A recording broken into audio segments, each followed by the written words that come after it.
அன்பார்ந்த மைவித்திரையாடு உறுப்பினர்களுக்கு வணக்கம். நம்ம குருஜி அவர்கள் மருத்துவமனையில் நெஞ்சு வலி காரணமாக அனுமதிக்கப்பட்டதாக சொன்னாங்க. அவருக்கு வந்தது நெஞ்சு வலி இல்லை. ஹாஸ்பிட்டலில் படுக்கிறதே ஒரு ஸ்டைல் ஆகிட்டாங்க சார். பாருங்க, கிணத்துல ஒரு டெட் பாடி மாதிரியே படுத்துருக்கான் பாருங்க. அவர் தயாரித்த மருந்தை அவரே தின்னு பார்த்துருக்காரு. கொஞ்சம் தின்ன உடனே அவருக்கு நெஞ்சு வலி வந்திருக்குது. அவர் ஆஸ்பத்திரியில் அட்மிட் பண்ணியிருக்கிறாங்க. இப்போ அவர் நெஞ்சு வலியோட ரொம்ப சீரியஸான நிலையில் இருக்கிறாரு. Sir please excuse me. அவருக்கு ஹை பிபி, ஹை சுகர், நெஞ்சு வலி எல்லாமே இருக்கு. அதனால அவரால் பேசவே முடியாதுங்க.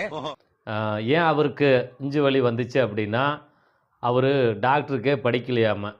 நான் பிஹெச்டி பட்டம் வாங்கியிருக்கேன் அப்படின்னு சொல்லி ஒரு சர்டிஃபிகேட்டை காட்டியிருப்பார். அதை எடுத்து சிதம்பரத்தில் இருக்கிற அண்ணா யூனிவர்சிட்டிக்கு அனுப்பியிருக்கிறாங்க. அவங்க அதை பார்த்துட்டு சொல்லியிருக்காங்க, ஏங்க படித்தவங்களுக்கு தாங்க நாங்கள் பட்டம் கொடுப்போம். இந்த மாதிரி ஊரை ஏமாற்றி குறி சொல்கிறேங்கிற பேரில் மக்களுடைய மூட நம்பிக்கைகளை வச்சு அதை பணமாக்கிட்டு இருக்கிற இந்த மாதிரி பரதேசிகளுக்கெல்லாம் நாங்கள் எப்படி பட்டம் கொடுப்போம் அப்படின்னு சொல்லி திருப்பி அனுப்பிட்டாங்க. இவன் பிஹெச்டி பட்டம் வாங்கியிருக்கிறேன்னு சொல்லி பொய்யா மருந்தை தயாரித்து விற்றுக்கிட்டு இருந்திருக்கிறான். அந்த மருந்தை தின்னதுனால தான் அவன் இன்றைக்கி நெஞ்சு வலியோட படுத்து கிடக்கிறான். சரிங்களா? யாரும் அவன் தயாரித்த மருந்தை சாப்பிடாதீங்க. அதை திருப்பி கொடுத்துருங்க. நீங்கள் கட்டின பணத்தை எல்லாம் எப்படி திருப்பி வாங்கிறதுன்னு முயற்சி பண்ணுங்கள். இனி இந்த மைவித்திரையாடு வேலைக்கே ஆகாது, ஓடாது. ஏன்னா அதோட கதை முடிஞ்சது. நம்ம தான் அன்றைக்கே சொல்லிட்டோமே, இவனுங்க 2 பேர்த்துக்குள்ளே ஒரு சண்டை வரும் அப்படின்னு சொன்னேன். அதே மாதிரி நான் அரசியல் கட்சி ஆரம்பிக்கிறேன்னு சொல்லி ஒரு விளம்பரத்தை கொடுத்தான் இந்த விஜயராகவன். அந்த விளம்பரத்தை பார்த்துட்டு எல்லாரும் கட்சி ஆரம்பிங்க தலைவா, நான் இருக்கிறேன்னு சொல்லி ஒரே கூப்பாடு போட்டானுவ. அப்படி கட்சி ஆரம்பிக்கிறேன்னு எதுக்கு சொல்லிக்கிட்டு இருந்தான்னு இப்போ புரியுதா?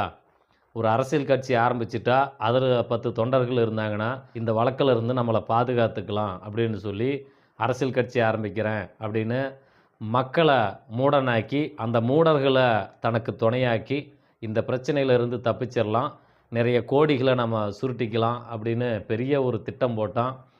என்னதான் பெரிய திட்டம் போட்டு கோடிகளை கொள்ளையடித்தாலும் அவனுக்கு திருடன் அப்படிங்கிற பட்டம் தான். 5 ரூபா திருடனாலும் திருடன் தான், 5 கோடி திருடனாலும் திருடன் தான். அதனால் இவன் அடித்த பணம் இருக்குது இல்லையா, கோடிக்கணக்கான பணம், அதையெல்லாம் நீங்கள் மீட்டு வாங்கவே முடியாது. அதெல்லாம் திரும்ப நீங்கள் வாங்கவே முடியாது. அது கொடுக்காதனால அவனை தூக்கி தூக்குலையும் போட முடியாது. அவ்வளோதான், அவன் ஏமாற்றிட்டான். நீ ஏன் ஏமாந்த அப்படிங்கிற கேள்வி தான் இங்கே நிற்கும். நீ ஏன் ஏமாறுற? இதை போய் ஏன் நம்புகிற? நீ ஒரு விளம்பரத்தை பார்த்தா பணம் வரும், நீ வீட்டில் உட்காந்து விளம்பரத்தையே பார்த்துக்கிட்டுரு. அதுவும் அரசியல் கட்சி ஆரம்பிக்கிறேன்னா சரி, அரசியல் கட்சி ஆரம்பிக்கிறான், முதலமைச்சராகவே ஆயிட்டான்னு வச்சுக்குவோம். முதலமைச்சரானதுக்கப்புறம் எல்லாருடைய ஃபோனுக்கும் விளம்பரம் வரும். விளம்பரம் பார்த்துக்கிட்டே நீங்கள் வீட்டில் படுத்துக்கோங்க, விவசாயம் பண்ண வேண்டாம், லாரி ஓட்ட வேண்டாம், கார் ஓட்ட வேண்டாம், எங்கேயும் எந்த வேலைக்கும் போக வேண்டாம், எல்லோரும் உட்காந்து விளம்பரத்தை மட்டுமே பார்த்துக்கிட்டுருங்க, நான் உங்களுக்கு வருமானத்தை கொடுப்பேன் அப்படின்னு சொல்ல முடியுமா இவனால்? எல்லாரும் விளம்பரத்தை மட்டுமே பார்த்துக்கிட்டு இருந்தால் எப்படிங்க பணம் வரும்? எங்கேருந்து வரும்? ஏதோ ஒரு பொருளை உருவாக்கணும், அதை சந்தைப்படுத்தணும், அது விற்கணும், அதிலிருந்து நம்ம லாபம் எடுக்கணும். அப்படித்தானே வரும். ஒரு ஆட் ரெவென்யூ அப்படிங்கிறது எங்கேருந்து கிடைக்கிது? ஒரு பொருளை உருவாக்குறான், அதை விற்கிறான், அதிலிருந்து ஒரு கமிஷன் நமக்கு சேருது. இதுதான் ஆட் ரெவென்யூ. அப்படி இருக்கும்போது இவன் பார்க்குறவங்களுக்கு பணம் கொடுக்குறேன் அப்படின்னு சொல்லும்போதே நீங்கள் உஷாராக வேணாமா? எங்கேருந்து வந்துச்சு இந்த பார்க்குறதுக்கு பணம் கொடுக்குறேன் அப்படிங்கிற சிந்தனை இவனுக்கு எப்போ தோணுச்சு தெரியுமா?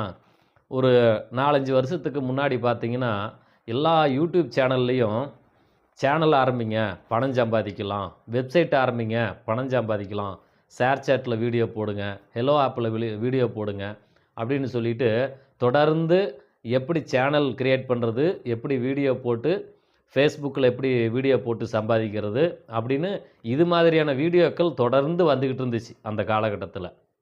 அப்போது நீங்கள் ஒரு வெப்சைட் ஆரம்பிக்கிறீங்க, அதாவது ஒரு யூடியூப் சேனல் ஆரம்பிக்கிறீங்க, தொடர்ந்து வீடியோ போடுறீங்க, அதில் விளம்பரம் ஓடும், அந்த விளம்பரத்துக்கு உங்களுக்கு பணம் வரும் அப்படின்னு ஒரு மெத்தட் இருக்கு இல்லையா? இதை அவன் கையில் எடுத்துக்கிட்டான். இதை கையில் எடுத்துக்கிட்டு என்ன பண்ணுறான்? சரி இதே மாதிரி நாம் செய்வோமே, என்ன செய்யலாம்? ஒரு சேனல் ஆரம்பித்து நம்ம ஓட்டுவோமா? ஓட்ட முடியல. அதை அவனால் கண்டினியூவாக பண்ண முடியல. அப்போது மக்களை எப்படியாவது இதுக்குள்ளே கொண்டு வந்து இதை வச்சு நம்ம பணமாக்கணும். அப்போ நம்ம என்ன செய்யலாம்? விளம்பரத்தை பார்க்க வச்சாதான் கூகுளில் இருந்து பணம் கொடுப்பேன்னு சொல்கிறேன்ல. நாம் என்ன பண்ணுவோம்? விளம்பரத்தை பார்த்தா நான் பணம் தரேன் அப்படின்னு சொல்லி இப்படி உல்டாவா ஒரு விளம்பரத்தை பண்ணுவோம். மக்கள் உடனே நம்ம பக்கம் வருவாங்க.